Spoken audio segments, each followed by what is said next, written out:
The Adventures of Alice in Wonderland, Chapter 1, Down the Rabbit Hole. Alice was beginning to get very tired of sitting by her sister on the bank and of having nothing to do. Once or twice she had peeped into the book her sister was reading, but it had no pictures or conversations in it. What is the use of a book, thought Alice, without pictures or conversation?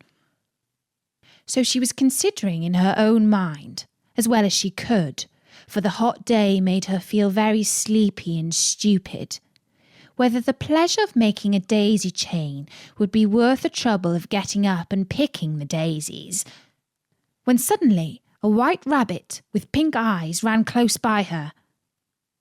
There was nothing so very remarkable in that.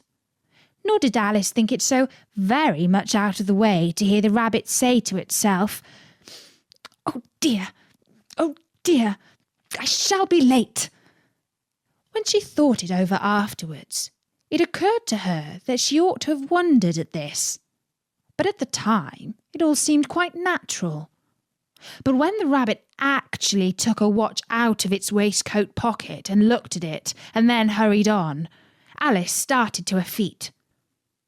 For it flashed across her mind that she had never before seen a rabbit with a waistcoat pocket or a watch to take out of it, and burning with curiosity, she ran across the field after it, and fortunately was just in time to see it pop down a large rabbit hole under the hedge. In another moment, down went Alice after it, never once considering how in the world she was going to get out again. The rabbit hole went straight on like a tunnel for some way, and then dipped down suddenly, so suddenly that Alice had not a moment to think about stopping herself, before she found herself falling down a very deep well. Either the well was very deep, or she fell very slowly, for she had plenty of time as she went down to look about her and to wonder what was going to happen next. First, she tried to look down and make out what she was coming to, but it was too dark to see anything. Then she looked at the sides of the well and noticed that they were filled with cupboards and bookshelves. Here and there she saw maps and pictures hung upon pegs. She took down a jar from one of the shelves as she passed it. It was labelled Orange Marmalade. But to her great disappointment, it was empty. She did not like to drop the jar for fear of killing somebody, so managed to put it into one of the cupboards as she fell past it. Well, thought Alice to herself, after such a fall as this, I shall think nothing of tumbling downstairs. How brave they'll all think me at home. Why, I wouldn't say anything about it, even if I fell off the top of the house, which was very likely true. Down, down, down. There was nothing else to do. So Alice soon began talking again. Dinah'll miss me very much tonight, I should think. Dinah was the cat. I hope they'll remember her saucer of milk at tea time. Dinah, my dear, I wish you were down here with me. There are no mice in the air, I'm afraid. But you might catch a bat, and that's very like a mouse, you know. But do cats eat bats, I wonder? And here Alice began to get rather sleepy, and went on saying to herself in a dreamy sort of way, do cats eat bats? Do cats eat bats? And sometimes, do bats eat cats? For you see, as she couldn't answer either question, it didn't matter which way she put it. She felt that she was dozing off, and had just begun to dream that she was walking hand in hand with Dinah, and saying to her very earnestly, Now, Dinah, tell me the truth. Did you ever eat a bat?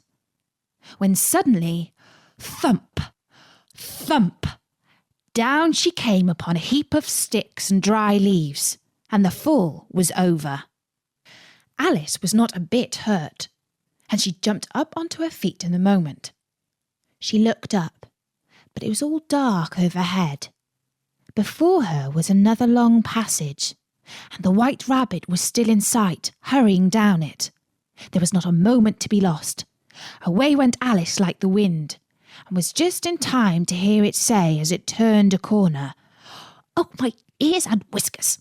How late it's getting!" She was close behind it when she turned the corner, but the rabbit was no longer to be seen. She found herself in a long, low hall, which was lit up by a row of lamps hanging from the roof. There were doors all around the hall, but they were all locked, and when Alice had been all the way down one side and up the other, trying every door, she walked sadly down the middle, wondering how she was ever to get out again. Suddenly she came upon a little three-legged table, all made of solid glass. There was nothing on it except a tiny golden key, and Alice's first thought was that it might belong to one of the doors of the hall. But alas, either the locks were too large or the key was too small. But at any rate, it would not open any of them. However, on the second time round, she came upon a low curtain she had not noticed before, and behind it was a little door about 15 inches high. She tried the little golden key in the lock, and to her great delight, it fitted. Alice opened the door and found that it led into a small passage, not much larger than a rat hole. She knelt down and looked along the passage into the loveliest garden you ever saw. How she longed to get out of that dark hall and wander about amongst those beds of bright flowers and those cool fountains. But she could not even get her head through the doorway. And even if my head would go through, thought poor Alice, it would be of very little use without my shoulders. Oh, how I wish I could shut up like a telescope. I think I could, if I only knew how to begin. For you see, so many out-of-the-way things had happened lately that Alice had begun to think that very few things indeed were really impossible. There seemed to be no use in waiting by the little door, so she went back to the table, half hoping she might find another key on it, or at any rate a book of rules for shutting people up like telescopes. This time she found a little bottle on it, which certainly was not here before, said Alice. And round the neck of the bottle was a paper label with the words "Drink Me" beautifully printed on it in large letters. It was all very well to say "Drink me," but the wise little Alice was not going to do that in a hurry. "No, I'll look first," she said, "and see whether it's marked poison or not." For she had read several nice little histories about children who had got burnt and eaten up by wild beasts and other unpleasant things, all because they would not remember the simple rules that their friends had taught them, such as that a red-hot poker will burn you if you hold it too long, and that if you cut your finger very deeply with a knife, it usually bleeds. And she had never forgotten that if you drink much from a bottle marked poison, it is almost certain to disagree with you sooner or later. However, this bottle was not marked poison, so Alice ventured to taste it, and finding it very nice, it had in fact a sort of a mixed flavour of cherry tart, custard, pineapple, roast turkey, toffee, and hot buttered toast. She very soon finished it off. "What a curious feeling," said Alice. "I must be shutting up like a telescope." And so it was indeed. She was now only 10 inches high, and her face brightened up at the thought that she was now the right size for going through the little door into that lovely garden. First, however, she waited for a few minutes to see if she was going to shrink any further. She felt a little nervous about this, for it might end, you know, said Alice to herself, in my going out altogether, like a candle. I wonder what I should be like then. And she tried to fancy what the flame of a candle is like after the candle is blown out, for she could not remember ever having seen such a thing. After a while, finding that nothing more happened, she decided on going into the garden at once. But alas for poor Alice! When she got to the door, she found she had forgotten the little golden key, and when she went back to the table for it, she found she could not possibly reach it. She could see it quite plainly through the glass, and she tried her best to climb up one of the legs of the table, but it was too slippery, and when she had tired herself out with trying, the poor little thing sat down and cried. "Come, there's no use in crying like that," said Alice to herself, rather sharply. "I advise you to leave off this minute." She generally gave herself very good advice, though she very seldom followed it. And sometimes she scolded herself so severely as to bring tears into her eyes. And once she remembered trying to box her own ears for having cheated herself in a game of croquet she was playing against herself. For this curious child was very fond of pretending to be two people. But it's no use now, thought poor Alice, to pretend to be two people. Why, there's hardly enough of me left to make one respectable person. Soon her eye fell on a little glass box that was lying under the table. She opened it and found in it a very small cake, on which the words "Eat me" were beautifully marked in currants. "Well, I'll eat it," said Alice, "and if it makes me grow larger, I can reach the key, and if it makes me grow smaller, I can creep under the door. So either way I'll get into the garden, and I don't care which happens." She ate a little bit, and said anxiously to herself, "Which way? Which way?" holding her hand on the top of her head to feel which way it was growing.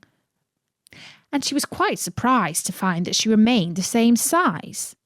To be sure, this generally happens when one eats a cake. But Alice had got so much into the way of expecting nothing but out-of-the-way things to happen that it seemed quite dull and stupid for life to go on in the common way. So she set to work, and very soon finished off the cake. Alice's Adventures in Wonderland, Chapter 2, The Pool of Tears. If you heard the first chapter, you'll know that Alice has followed a rushed rabbit down a hole. She's been eating some special cake, and she's not at all sure what it's going to do to her. Will it make her smaller or larger? Well, let's find out. Here's the second chapter of Alice's Adventures in Wonderland. "Curiouser and curiouser," cried Alice. She was so much surprised that for the moment she quite forgot how to speak good English. "Now I'm opening out like the largest telescope that ever was. Goodbye, feet." For when she looked down at her feet, they seemed to be almost out of sight, they were getting so far off. "Oh, my poor little feet! I wonder who will put on your shoes and stockings for you now, dears. I'm sure I shan't be able. I shall be a great deal too far off to trouble myself about you. You must manage the best way you can. But I must be kind to them," thought Alice. "Or perhaps they won't go the way I want them to go. Let me see. I'll give them a new pair of boots for every Christmas." And she went on planning to herself how she would manage it. They must go by the carrier, she thought. And how funny it'll seem, sending presents to one's own feet. And how odd the directions will look. Alice's right foot, Esquire, hearthrug, near the fender, with Alice's love. Oh dear, what nonsense I'm talking. Just then, her head struck against the roof of the hall. In fact, she was now more than 9 feet high, and she at once took up the little golden key and hurried off to the garden door. Poor Alice! It was as much as she could do, lying down on one side to look through into the garden with one eye. But to get through was more hopeless than ever. She sat down and began to cry again. "You ought to be ashamed of yourself," said Alice. "A girl like you," she might well say this, "to go on crying this way. Stop this moment, I tell you." But she went on all the same, shedding gallons of tears, until there was a large pool all around her, about 4 inches deep and reaching half down the hall. After a time, she heard a little pattering of feet in the distance, and she hastily dried her eyes to see what was coming. It was the White Rabbit returning, splendidly dressed, with a pair of white kid gloves in one hand and a large fan in the other. He came trotting along in a great hurry, muttering to himself as he came, "Oh, the Duchess, the Duchess! Oh, won't she be savage if I've kept her waiting?" Alice felt so desperate that she was ready to ask help of anyone. So when the rabbit came near her, she began in a low, timid voice, "If you please, sir." The rabbit started violently, dropped the white kid gloves and the fan, and scurried away into the darkness as hard as he could go. Alice took up the fan and gloves, and as the hall was very hot, she kept fanning herself all the time she went on talking. "Dear, dear, how queer everything is today. And yesterday things went on just as usual. I wonder if I've been changed in the night. Let me think. Was I the same when I got up this morning? But if I'm not the same, the next question is, who in the world am I? Ah, that's the great puzzle." And she began thinking over all the children she knew that were of the same age as herself, to see if she could have been changed for any of them. "I'm sure I'm not Ada," she said, "for her hair grows in such long ringlets, and mine doesn't go in ringlets at all. And I'm sure I can't be Mabel, for I know all sorts of things, and she knows very little. Besides, she's she, and I'm I. And, oh dear, how puzzling it all is. I'll try if I know all the things I used to know. Let me see. 4 times 5 is 12, and 4 times 6 is 13, and 4 times 7 is... Oh, dear! I shall never get to 20 at that rate." However, the multiplication table doesn't signify. Let's try geography. London is the capital of Paris, and Paris is the capital of Rome, and Rome... No, that's all wrong, I'm certain. I must have been changed for Mabel. I'll try and say, how doth the little... And she crossed her hands on her lap as if she were saying lessons and began to repeat it, but her voice sounded hoarse and strange, and the words did not come out the same as they used to. How doth the little crocodile improve his shining tail, and pour the waters of the Nile on every golden scale? How cheerfully he seems to grin, how neatly spread his claws, and welcome little fishes in with gently smiling jaws. I'm sure those are not the right words, said poor Alice, and her eyes filled with tears again as she went on. I must be Mabel after all. And I shall have to go and live in that poky little house, and have next to no toys to play with, and oh, ever so many lessons to learn. No, I've made up my mind about it. If I'm Mabel, I'll stay down here." As she said this, she looked down at her hands and was surprised to see that she had put on one of the rabbit's little white kid gloves while she was talking. "How can I have done that?" she thought. "I must be growing small again." She got up and went to the table to measure herself by it, and found that, as nearly as she could guess, she was now about 2 feet high and was going on shrinking rapidly. She soon found out that the cause of this was the fan she was holding, and she dropped it hastily, just in time to avoid shrinking away altogether.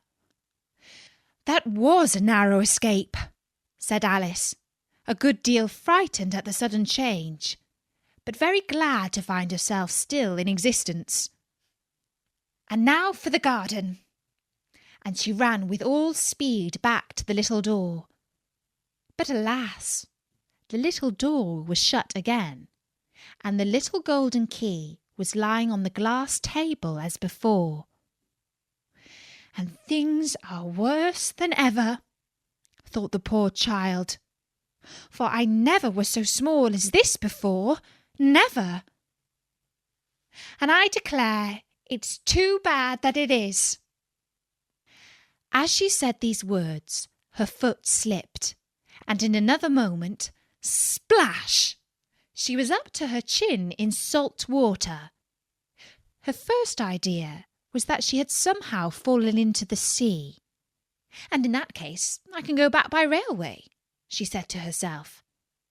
Alice had been to the seaside once in her life, and had come to the general conclusion that wherever you go to on the English coast, you find a number of bathing machines in the sea, some children digging in the sand with wooden spades, then a row of lodging houses, and behind them a railway station. However, she soon made out that she was in the pool of tears which she had wept when she was 9 feet high. "I wish I hadn't cried so much," said Alice, as she swam about, trying to find her way out. "I shall be punished for it now, I suppose, by being drowned in my own tears. That will be a queer thing, to be sure. However, everything is queer today." Just then she heard something splashing about in the pool a little way off, and she swam nearer to make out what it was. At first she thought it must be a walrus or a hippopotamus, but then she remembered how small she was now, and she soon made out that it was only a mouse that had slipped in like herself. Would it be of any use now, thought Alice, to speak to this mouse? Everything is so out of the way down here that I should think very likely it can talk. At any rate, there's no harm in trying. So she began. "Oh, Mouse, do you know the way out of this pool? I am very tired of swimming about here. Oh, Mouse." Alice thought this must be the right way of speaking to a mouse. She had never done such a thing before, but she remembered having seen in her brother's Latin grammar a mouse, of a mouse, to a mouse, O mouse. The mouse looked at her rather inquisitively, and seemed to her to wink with one of its little eyes, but it said nothing. "Perhaps it doesn't understand English," thought Alice. "I dare say it's a French mouse, come over with William the Conqueror." For, with all her knowledge of history, Alice had no very clear notion how long ago anything had happened. So she began again. "Où est ma chatte?" which was the first sentence in her French lesson book. The mouse gave a sudden leap out of the water, and seemed to quiver all over with fright. "Oh, I beg your pardon," said Alice hastily, afraid that she had hurt the poor animal's feelings. I quite forgot you didn't like cats." "Not like cats?" said the mouse, in a shrill, passionate voice. "Would you like cats if you were me?" "Well, perhaps not," said Alice in a soothing tone. "Don't be angry about it. And yet, I wish I could show you our cat Dina. I think you'd take a fancy to cats if you could only see her. She is such a dear, quiet thing." Alice went on, half to herself, as she swam lazily about in the pool. "And she sits purring so nicely by the fire, licking her paws and washing her face. And she is such a nice, soft thing to nurse. And she's such a capital one for catching mice." "Oh, I beg your pardon," cried Alice again, for this time the mouse was bristling all over, and she felt certain it must be really offended. "We won't talk about it any more if you'd rather not." "We indeed," cried the mouse, who was trembling down to the end of his tail. "As if I would talk on such a subject. Our family always hated cats. Nasty, low, vulgar things. Don't let me hear that name again." "I won't indeed," said Alice, in a great hurry to change the subject of conversation. Are you fond of dogs?" The mouse did not answer. So Alice went on eagerly. "There is such a nice little dog near our house. I should like to show you. A little bright-eyed terrier, you know, with, such long curly brown hair. And it'll fetch things when you throw them. And it'll sit up and beg for its dinner, and all sorts of things. I can't remember half of them. And it belongs to a farmer, you know. And he says it's so useful, it's worth £100. He says it kills all the rats and—" "Oh dear!" cried Alice in a sorrowful tone. "I'm afraid I've offended it again." For the mouse was swimming away from her as hard as it could go, and making quite a commotion in the pool as it went. So she called softly after it, "Mouse dear, do come back again. And we won't talk about cats or dogs either, if you don't like them." When the mouse heard this, it turned round and swam slowly back to her.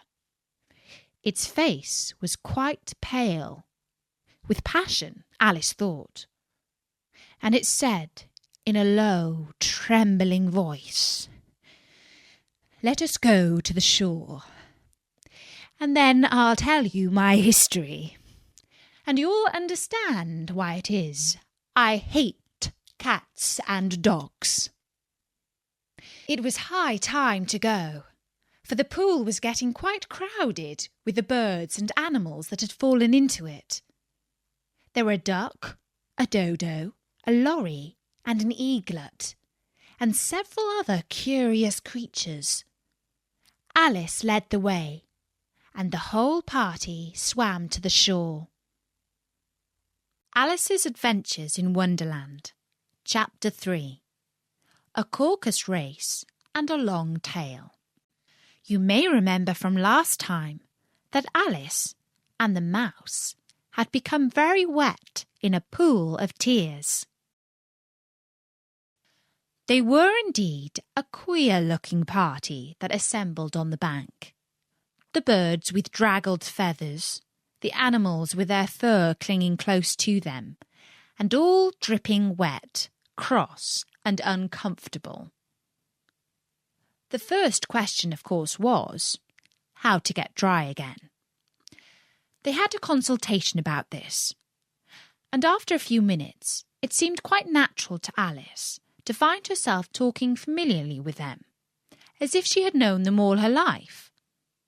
Indeed, she had quite a long argument with the lorry, who at last turned sulky and would only say, "I am older than you, and must know better." And this Alice would not allow without knowing how old it was, and, as the lorry positively refused to tell its age, there was no more to be said. At last the mouse, who seemed to be a person of authority among them, called out, "Sit down, all of you, and listen to me. I'll soon make you dry enough." They all sat down at once, in a large ring, with the mouse in the middle. Alice kept her eyes anxiously fixed on it, for she felt sure she would catch a bad cold if she did not get dry very soon. "Ahem," said the mouse, with an important air. "Are you all ready? This is the driest thing I know. Silence all around, if you please.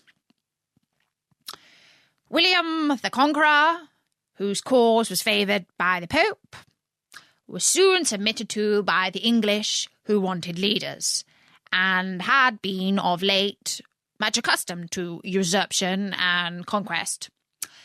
Edwin and Morcar, the Earls of Mercia and Northumberland—" "Oh," said the lorry with a shiver. "I beg your pardon," said the mouse, frowning, but very politely. "Did you speak?" "Not I," said the lorry hastily. "I thought you did," said the mouse. "I proceed. Edwin and Morcar, the Earls of Mercia and Northumbria, declared for him, and even Stigand, the patriotic Archbishop of Canterbury, found it advisable." "Found what?" said the duck. "Found it," said the mouse, rather crossly.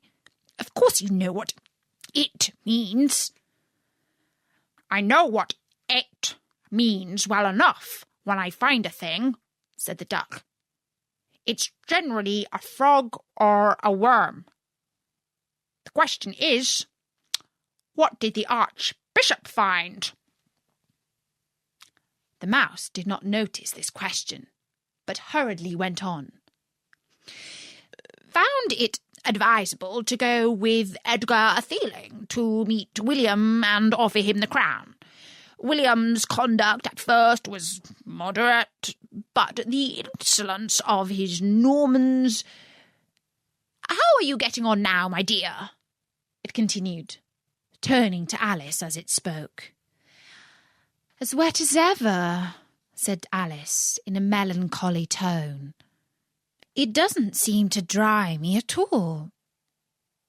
"In that case," said the dodo, solemnly rising to its feet, "I move that the meeting adjourn for the immediate adoption of more energetic remedies." "Speak English," said the eaglet. "I don't know the meaning of half these long words. And what's more, I don't believe you do either." And the eaglet bent down its head to hide a smile. Some of the other birds tittered audibly. "What I was going to say," said the dodo in an offended tone, "was that the best thing to get us dry would be a caucus race." "What is a caucus race?" said Alice. Not that she much wanted to know, but the dodo had paused, as if it thought that somebody ought to speak, and no one else seemed inclined to say anything. "Why," said the dodo, "the best way to explain it is to do it." And as you might like to try the thing yourself some winter day, I will tell you how the dodo managed it. First, it marked out a race course in a sort of circle. The exact shape doesn't matter, it said. And then all the party were placed along the course, here and there. There was no 1, 2, 3 and away, but they began running when they liked and left off when they liked, so that it was not easy to know when the race was over. However, when they had been running half an hour or so and were quite dry again, the dodo suddenly called out, "The race is over!" And they all crowded round it, panting and asking, "But who has won?" This question the dodo could not answer without a great deal of thought, and it sat for a long time with one finger pressed upon its forehead, the position in which you usually see Shakespeare in the pictures of him. While the rest waited in silence, at last the dodo said, "Everybody has won, and all must have prizes." "But who is to give the prizes?" quite a chorus of voices asked. "Why, she, of course," said the dodo, pointing to Alice with one finger, and the whole party at once crowded round her, calling out in a confused way, "Prizes! Prizes!" Alice had no idea what to do, and in despair she put her hand in her pocket and pulled out a box of comfits. Luckily the salt water had not got into it, and handed them round as prizes. There was exactly one apiece all round. "But she must have a prize herself, you know," said the mouse. "Of course," the dodo replied very gravely. "What else have you got in your pocket?" he went on, turning to Alice. "Only a thimble," said Alice sadly. "Hand it over here," said the dodo. Then they all crowded round her once more, while the dodo solemnly presented the thimble, saying, "We beg your acceptance of this elegant thimble." And when it had finished this short speech, they all cheered. Alice thought the whole thing very absurd, but they all looked so grave that she did not dare to laugh, and, as she could not think of anything to say, she simply bowed and took the thimble, looking as solemn as she could. The next thing was to eat the comfits. This caused some noise and confusion, as the large birds exclaimed that they could not taste theirs, and the small ones choked and had to be patted on the back. However, it was over at last, and they sat down again in a ring and begged the mouse to tell them something more. "You promised to tell me your history, you know, and why it is you hate C and D," she added in a whisper, half afraid that it would be offended again. "Mine is a long and sad tale," said the mouse, turning to Alice and sighing. "It is a long tale, certainly," said Alice, looking down with wonder at the mouse's tail. "But why do you call it sad?" And she kept on puzzling about it while the mouse was speaking, so that her idea of the tale was a long, curly tail. "Fury said to a mouse that he met in a house, 'Let us both go to law. I will prosecute you. Come, I'll take no denial. We must have a trial, for really this morning I've nothing to do. Said the mouse to the cur. Such a trial to sir with no jury or judge would be wasting our breath. I'll be judge, I'll be jury, said cunning old Fury. I'll try the whole cause and condemn you to death. You are not attending, said the mouse to Alice severely. What are you thinking of? I beg your pardon, said Alice very humbly. You had got to the 5th bend, I think. I had not, cried the mouse sharply and very angrily. A not, said Alice, always ready to make herself useful, and looking anxiously about her. Oh, do let me help to undo it. I shall do nothing of the sort, said the mouse, getting up and walking away. You insult me by talking such nonsense. I didn't mean it, pleaded poor Alice. But you're so easily offended, you know. Mouse only growled in reply. Please come back and finish your story, Alice called after it, and the others all joined in chorus. Yes, please do.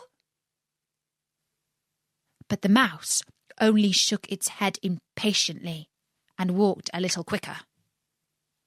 What a pity it wouldn't stay, sighed the lorry, as soon as it was quite out of sight.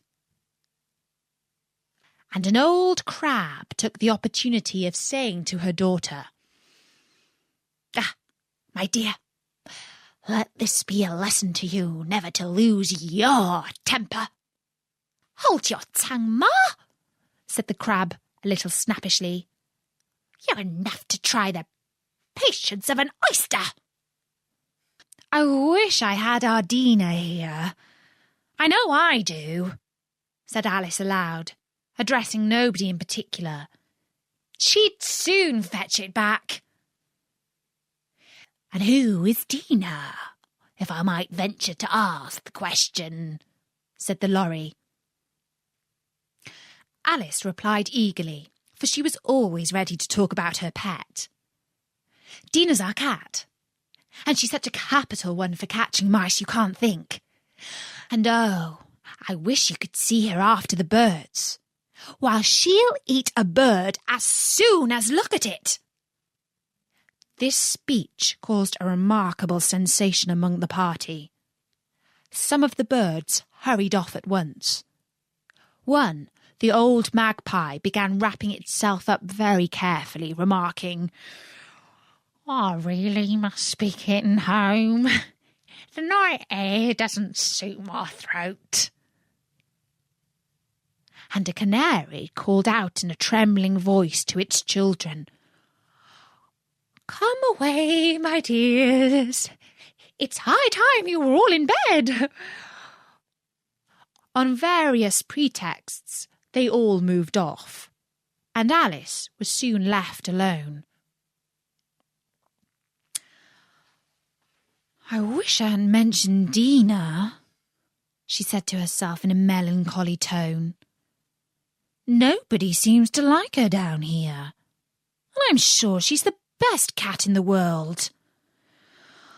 Oh, my dear Dina, I wonder if I shall ever see you any more. And here poor Alice began to cry again, for she felt very lonely and low-spirited. In a little while, however, she again heard a little pattering of footsteps in the distance, and she looked up eagerly, half hoping that the mouse had changed his mind and was coming back to finish his story. Alice's Adventures in Wonderland, Chapter 4. The Rabbit Sends in a Little Bill. If you've been listening to the first 3 chapters, you'll know that she followed a white rabbit down a hole into the ground and drank some marvellous medicine that made her very small. She tried to make friends with a little mouse, but she kept on offending him by talking about Dina, her cat. When we left her last, she had just heard some pattering footsteps. It was the white rabbit, trotting slowly back again and looking anxiously about it as it went, as if it had lost something. And she heard it muttering to itself, "The Duchess! The Duchess! Oh, my dear paws! Oh, my fur and whiskers! She'll get me executed as sure as ferrets are ferrets! Where can I have dropped them? I wonder." Alice guessed in a moment that it was looking for the fan and the pair of white kid gloves, and she very good-naturedly began hunting about for them. But they were nowhere to be seen. Everything seemed to have changed since her swim in the pool, and the great hall with the glass table and the little door had vanished completely. Very soon the rabbit noticed Alice as she went hunting about, and called out to her in an angry tone, "Why, Mary Ann, what are you doing here? Run home this moment and fetch me a pair of gloves and a fan. Quick, now!" And Alice was so much frightened that she ran off at once in the direction it pointed to, without trying to explain the mistake it had made. "He took me for his housemaid," she said to herself as she ran. "How surprised he'll be when he finds out who I am. But I'd better take him his fan and gloves. That is, if I can find them." As she said this, she came upon a neat little house, on the door of which was a bright brass plate with the name W. Rabbit engraved upon it. She went in without knocking, and hurried upstairs in great fear lest she should meet the real Mary Ann, and be turned out of the house before she had found the fan and gloves. "How queer it seems," Alice said to herself, "to be going messages for a rabbit. I suppose Dina'll be sending me on messages next." And she began fancying the sort of thing that would happen. "Miss Alice, come here directly and get ready for your walk." "Coming in a minute, nurse, but I've got to see that the mouse doesn't get out." "Only, I don't think," Alice went on, "that they'd let Dina stop in the house if it began ordering people about like that."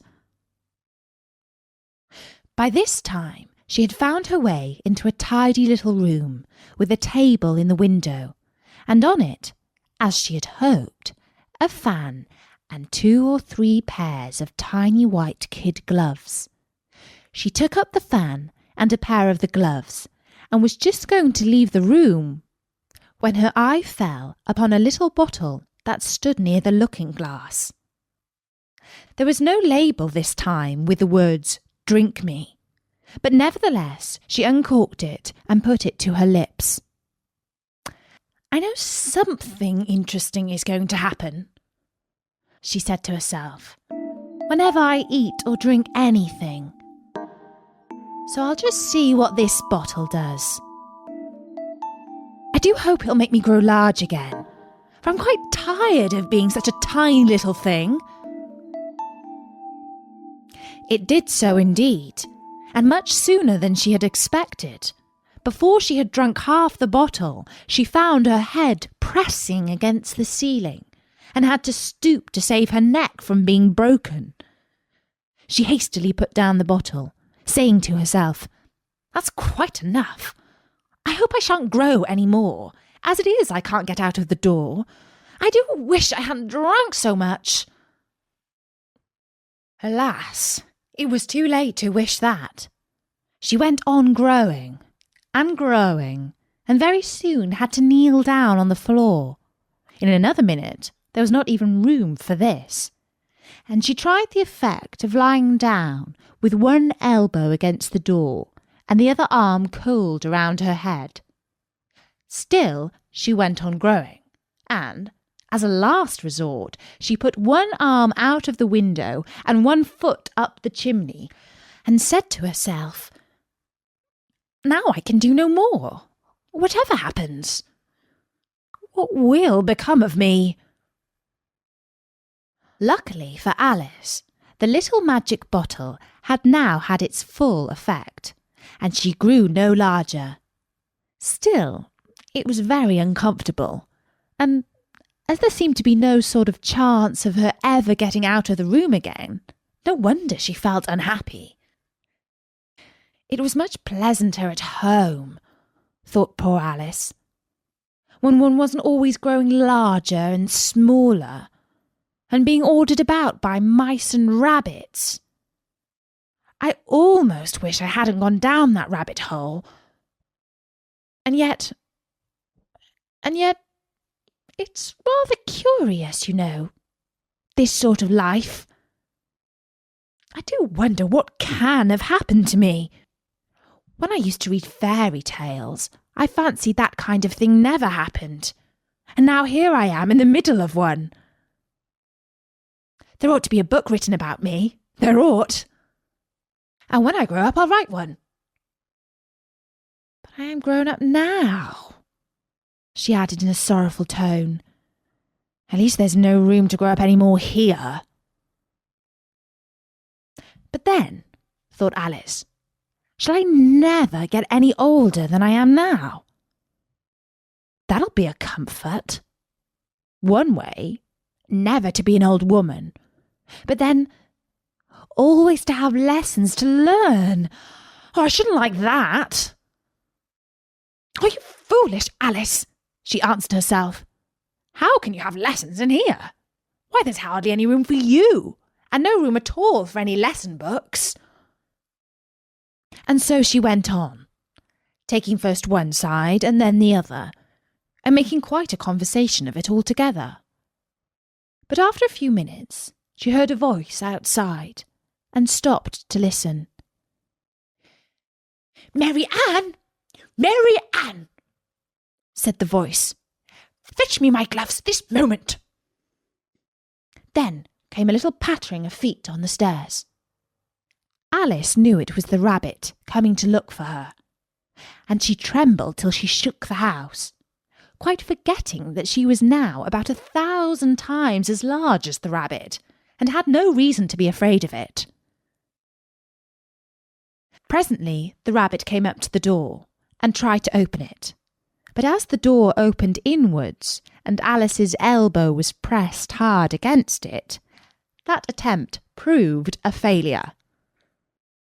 Alice heard it say to itself, "Then I'll go round and get in at the window." "That you won't," thought Alice. And after waiting till she fancied she'd heard the rabbit just under the window, she suddenly spread out her hand and made a snatch in the air.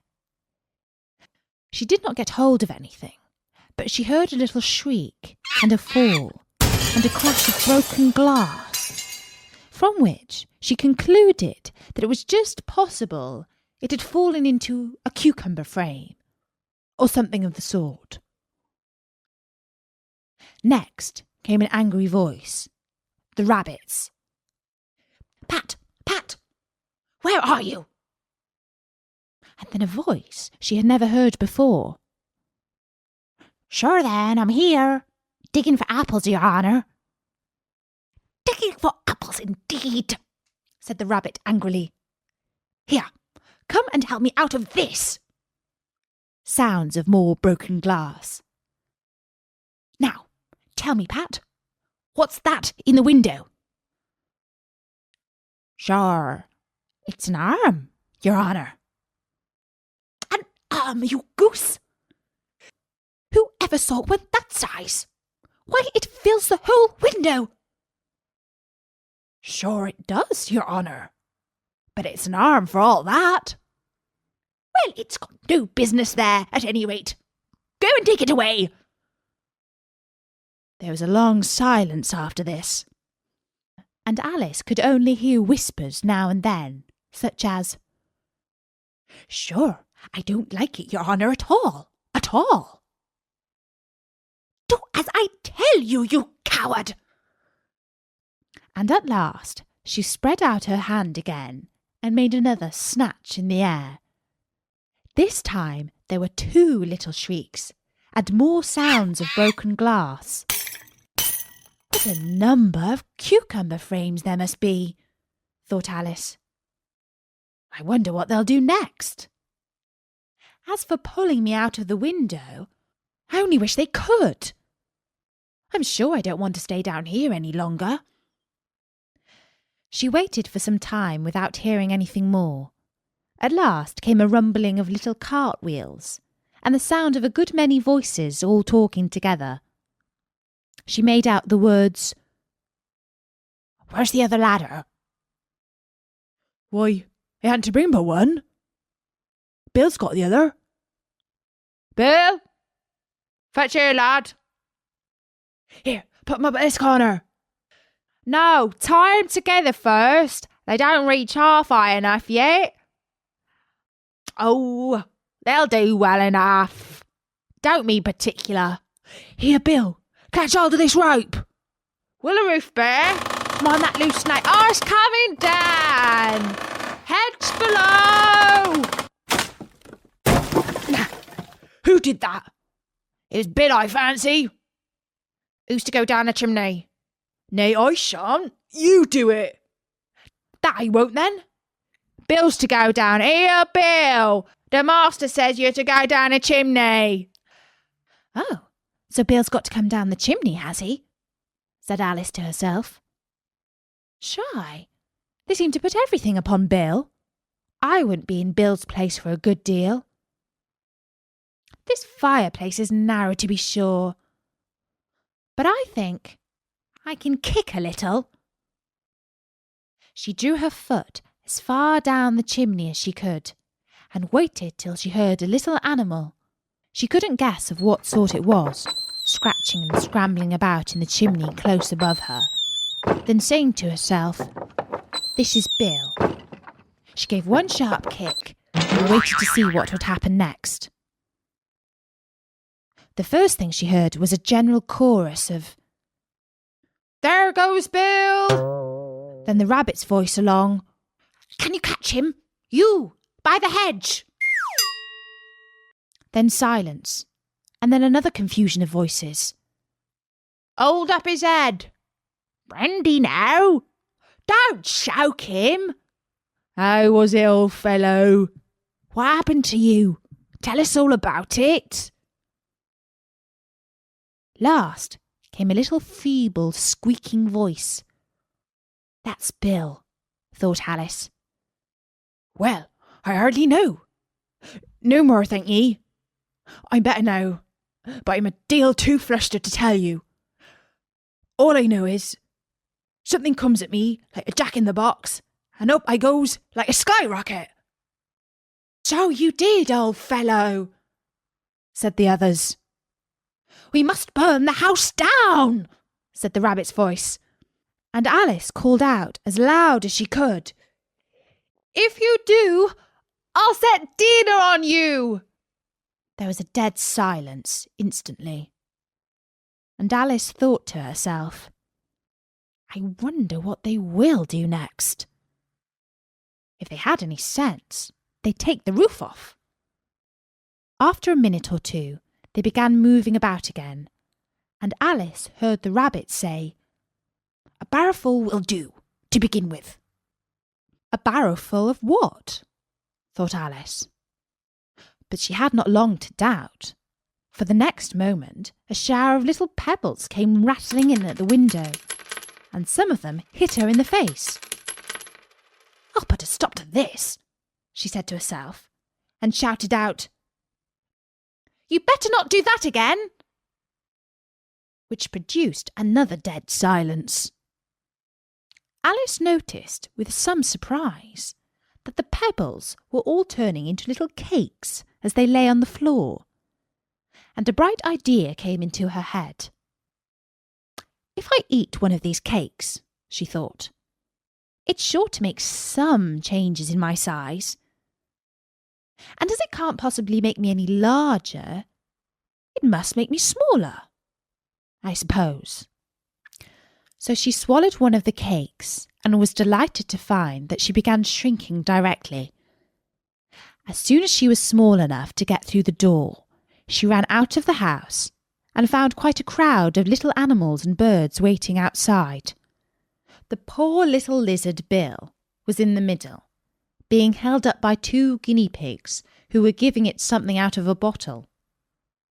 They all made a rush at Alice the moment she appeared, but she ran off as hard as she could and soon found herself safe in a thick wood. "The first thing I've got to do," said Alice to herself as she wandered about in the wood, "is to grow to my right size again. And the second thing is to find my way into that lovely garden. I think that will be the best plan." It sounded an excellent plan, no doubt, and very neatly and simply arranged. The only difficulty was that she had not the smallest idea how to set about it. And while she was peering about anxiously among the trees, a little sharp bark just over her head made her look up in a great hurry. An enormous puppy was looking down at her with large round eyes, and feebly stretching out one paw trying to touch her. "Poor little thing," said Alice in a coaxing tone, and she tried hard to whistle to it, but she was terribly frightened all the time at the thought that it might be hungry, in which case it would be very likely to eat her up in spite of all her coaxing. Hardly knowing what she did, she picked up a little bit of stick and held it out to the puppy, whereupon the puppy jumped into the air off all its feet at once with a yelp of delight, and rushed at the stick, and made believe to worry it. Then Alice dodged behind a great thistle to keep herself from being run over, and the moment she appeared on the other side, the puppy made another rush at the stick, and tumbled head over heels in its hurry to get hold of it. Then Alice, thinking it was very likely having a game of play with a cart horse, and expecting every moment to be trampled under its feet, ran round the thistle again. Then the puppy began a series of short charges at the stick, running a very little way forwards each time and a long way back, and barking hoarsely all the while, till at last it sat down a good way off, panting with its tongue hanging out of its mouth and its great eyes half shut. This seemed to Alice a good opportunity for making her escape, so she set off at once, and ran till she was quite tired and out of breath, until the puppy's bark sounded quite faint in the distance. "And yet what a dear little puppy it was," said Alice, as she leant against a buttercup to rest herself, and fanned herself with one of the leaves. "I should have liked teaching it tricks very much, if only I'd been the right size to do it. Oh dear! I'd nearly forgotten I've got to grow up again. Let me see, how is it to be managed? I suppose I ought to eat or drink something or other, but the question is, what?" The great question certainly was, what? Alice looked all around her at the flowers and the blades of grass, but she did not see anything that looked like the right thing to eat or drink under the circumstances. There was a large mushroom growing near her, about the same height as herself, and when she had looked under it, and on both sides of it, and behind it, it occurred to her that she might as well look and see what was on top of it. She stretched herself up on tiptoe, and peeped over the edge of the mushroom, and her eyes immediately met those of a large caterpillar that was sitting on top with its arms folded, quietly smoking a long hookah, and taking not the smallest notice of her or anything else. And that was the 4th chapter of Alice in Wonderland. In the next chapter, Alice will receive some advice from the caterpillar,